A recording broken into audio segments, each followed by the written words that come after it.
Welcome to today's reflection for Tuesday the 17th of November.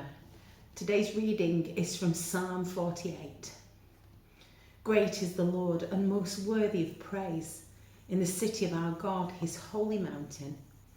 Beautiful in its loftiness, the joy of the whole earth. Like the heights of Zaphon is Mount Zion, the city of the great King. God is in her citadels. He has shown himself to be her fortress. When the kings joined forces, when they advanced together, they saw her and were astounded. They fled in terror. Trembling seized them there, pain like that of a woman in labour. You destroyed them like ships of Tarshish, shattered by an east wind. As we have heard, so we have seen. In the city of the Lord Almighty, in the city of our God, God makes her secure forever. Within your temple, O God, we meditate on your unfailing love. Like your name, O God, your praise reaches to the ends of the earth. Your right hand is filled with righteousness. Mount Zion rejoices. The villages of Judah are glad because of your judgments. Walk about Zion, go around her, count her towers, consider well her ramparts. View her citadels, that you may tell of them to the next generation. For this God is our God forever and ever. He will be our guide even to the end. The shape of how the church has looked has changed immensely throughout the years. Some changes people have resisted, while others have been embraced. Churches need to reflect the needs in society, yet they must stand firm on biblical teaching. It's the people who are the church, and their needs do constantly change. But the gospel message that we proclaim does not change. It remains constant. James chapter 1 verse 17 tells us that every good and perfect gift is from above, coming down from the Father of heavenly lights, who does not change like shifting shadows. The gospel remains constant, and even when buildings and worship styles and preferences change, we must hold on to the constant, remembering where we find our hope, our strength, and our salvation, in a God who is unchanging. But what are you passionate about? What do you get excited about? What makes you tick? As a child, one of my favourite authors was Roald Dahl. His ability to create images in my mind as I read his books is something that I will always cherish. But 5 years ago today, as I was at a selection panel to train for ordained ministry, I took one of his quotes with me as the starting point for my presentation. The quote was this: I began to realise how important it was to be an enthusiast in life. It taught me that if you're interested in something, no matter what it is, go at it full speed ahead. Embrace it with both arms, hug it, love it, and above all, become passionate about it. Because lukewarm is no good. Become passionate about it. You see, we should all be passionate about something, because a passion in life is a good thing. It makes for an interesting world where people are passionate about different things. While we might surround ourselves with people who share our common interests, while we might have that, we should also realise that we can learn so much from those people who have different interests and different passions. I'm sure we can all remember a teacher who was passionate about something that they made you want to learn more. We all have a story to tell. We're Christians who are called to be passionate about God, about his church, but more importantly about telling people about Jesus. It's why we go to church. That's the story we have to tell, and we should be passionate about it. Over the years, I've visited different places and different buildings to worship in. And some of those places I might have only attended once or twice, while others have been a central part of my faith journey. I've sat in church buildings for a variety of reasons, including concerts, presentations, as well as acts of worship. The way I've been welcomed or not welcomed has had an impact. Our church buildings certainly don't feel the same way at the moment as they have done in the past. Currently, we can't raise the roof in singing, and at the moment our buildings are once again closed for services. In 2019, I was in Ripon Cathedral, a building which stirred the passion inside me as I reflected on the fact that there were parts of that building where worship had happened since the 7th century. It was the question, what stirs the passion inside people about a building? What is it? It's not the building, it's what it represents. The opening 2 verses of this psalm that I've just read show us that it's not exactly the church itself about which we can be passionate about, but what the church represents. More importantly, what the church contains, what it's home to. The psalm begins, "Great is the Lord and most worthy of praise. The city of our God, his holy mountain, beautiful in its loftiness, the joy of the whole earth. Like the heights of Zaphon is Mount Zion, the city of the great King." In the Old Testament, Mount Zion is Jerusalem. It's mentioned many times as being the place where God dwells. It's why the temple was built in Jerusalem. And in 2 Samuel chapter 5, David took Zion from the Jebusites, and the Ark of the Covenant was brought into the city of God's, as being God's presence with his people. An amazing, great symbol.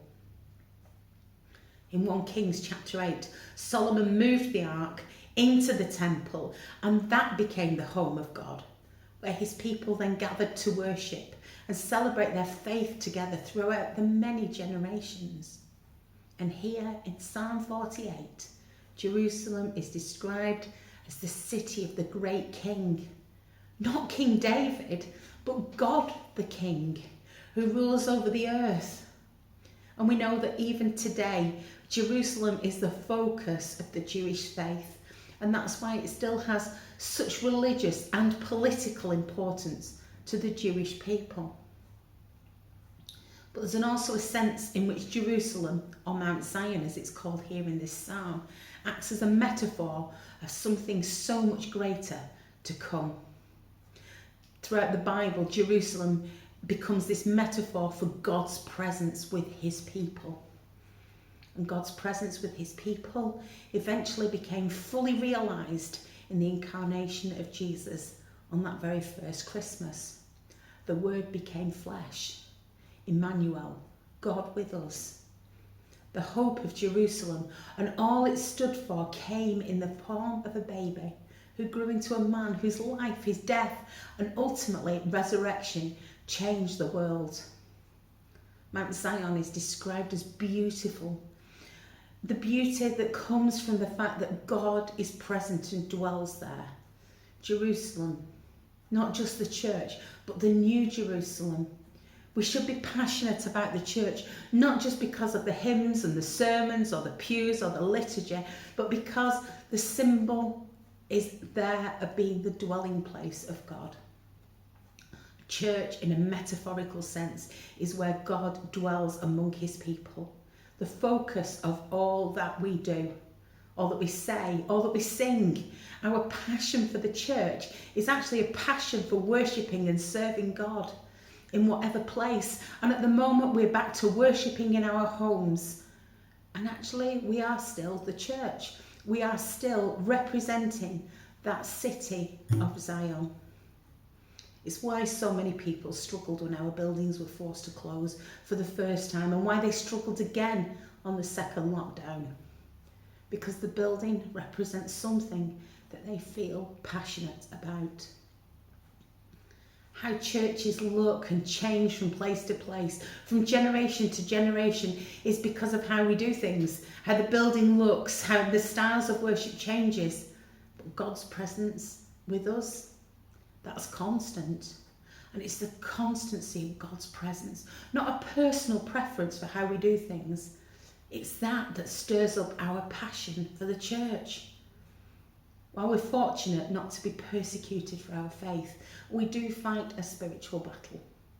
But God will give us his strength to fight this battle. And Matthew chapter 16 verse 18 reminds us that the gates of hell shall not prevail against it. The Song of Zechariah tells us that we are free to worship without fear. And yet these words now not only speak of persecution, but of other things that make us fearful within our church buildings. Acts of violence and terrorism in church buildings still happen today. And at the end of October, we saw 3 people stabbed in an attack in a church building in Nice. We don't have to look hard to find accounts of people who've been martyred for their faith either. And yet, even though many have tried to silence the church throughout the generations, throughout the centuries, it continues to grow and flourish because of the gospel of Jesus Christ, because that will always flourish. And rather than say all we can do is pray, it should be the best thing we can do is pray. Not for those just who are persecuted for their faith, but also that we can be once again free to fully worship God together, not just apart, but gathered.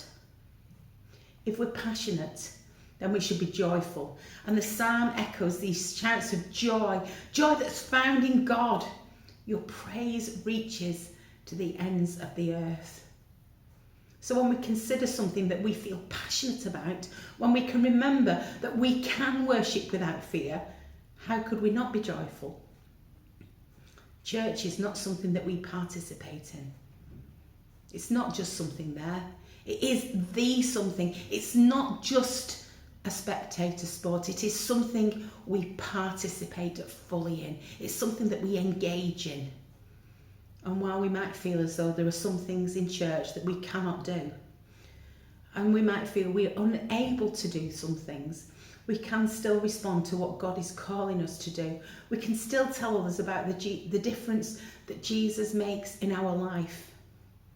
We can remember God's goodness, his faithfulness. We can celebrate his forgiveness, his healing, and his salvation. God's grace and God's love, and to joyfully respond in all that God's done for us is through Jesus. We have a gospel to proclaim. We know the love of God in our lives. So we should be joyful about that.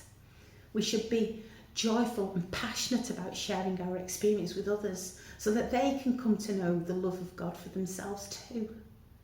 But it doesn't stop there, because the psalmist ends with these words: tell the next generation that this is God, our God forever and ever.